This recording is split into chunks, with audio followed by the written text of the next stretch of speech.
Hello everyone, hope everyone's doing well. This is just a little short video for my buddy Sightless Senshi. He was wondering how they made a challenge lock out of a padlock, and he was thinking that how did they know how to drill out the holes and tap them. So I've got 3 different padlocks here that are brass to show you as an example. Now this is one that came from Leon's lock pad, and let me see if I can get this thing to focus here. You see that first dent right there in the middle? That's where a driver pin is hiding, and if you can see the little faint discolorations, 1, 2, 3, 4, 5, 6. Now 5 of those are going to be driver pins, and the last one is going to be a core holder. So if you remove that one, the whole core will pop out. Alright, it's the same way on this dollar padlock. All you got to do is just look at where the pins would be.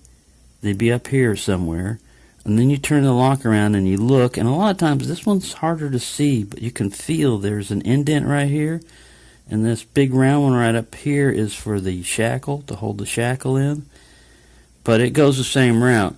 Now this is a Master Lock 140, and it should have its pins up here, but you really can't see them, maybe barely faintly, right underneath my fingernail there and there.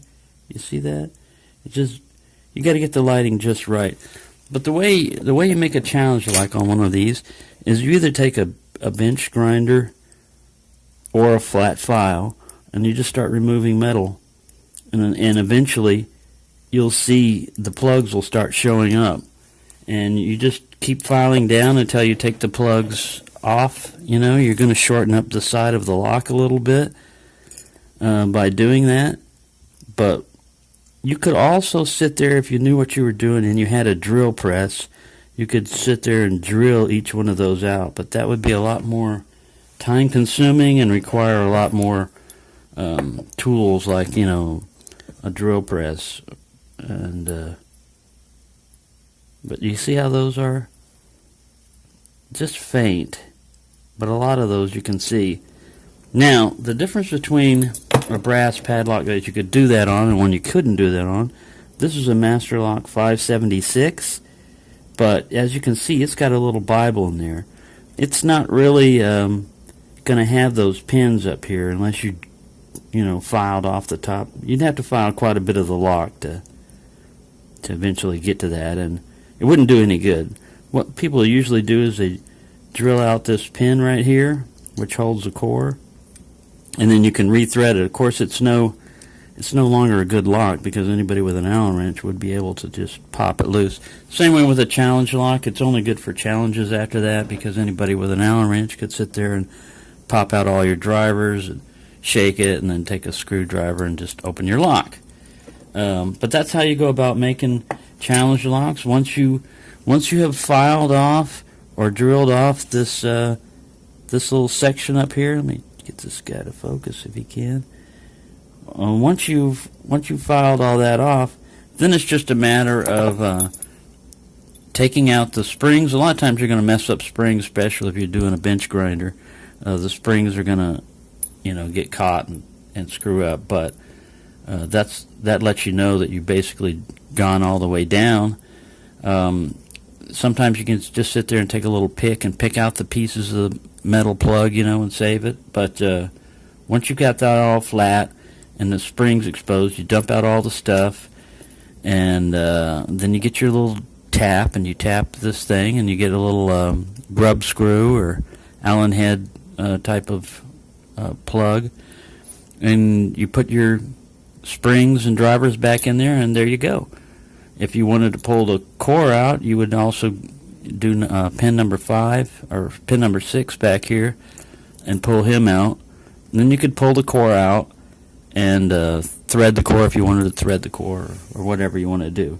So there you go. That's just, he was having a hard time understanding how someone would be able to know precisely where to drill on these, and because he's sightless, he doesn't get to see the difference between those, and it's kind of inconsequential or something. So most people wouldn't, notice that or see that, unless they're looking for it. So I just wanted to give him an update on that.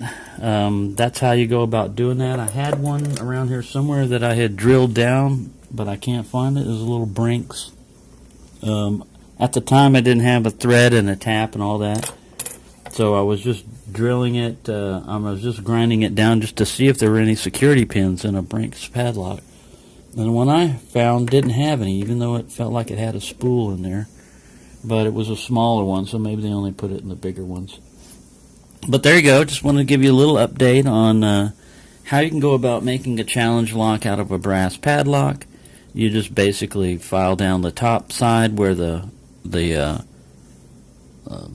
drivers would be and everything until you get to the plugs, and then you just make your new ones by threading and tapping it.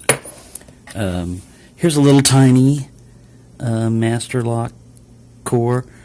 On those, on laminated padlocks, you really can't do that too well because you're going to have to go through all those laminates, if you were grinding. A better way would be just to grind off the bottom of this, pull the core out and do it, but I don't know anybody that would actually have a master lock 4-pinner as a challenge lock. But there you go, just a little update. I wanted to give you all a heads up on that, the people that don't know how to do that, and mainly it was for my buddy Sightless Senshi, because I tried to explain it to him in a text, but I wasn't sure if I was getting it across properly how you go about doing it, and I figured it'd just be better just to show on a video how to do that.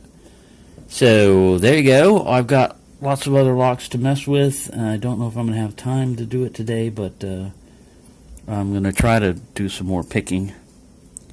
Hope everyone's having a good time, and I will talk to you later.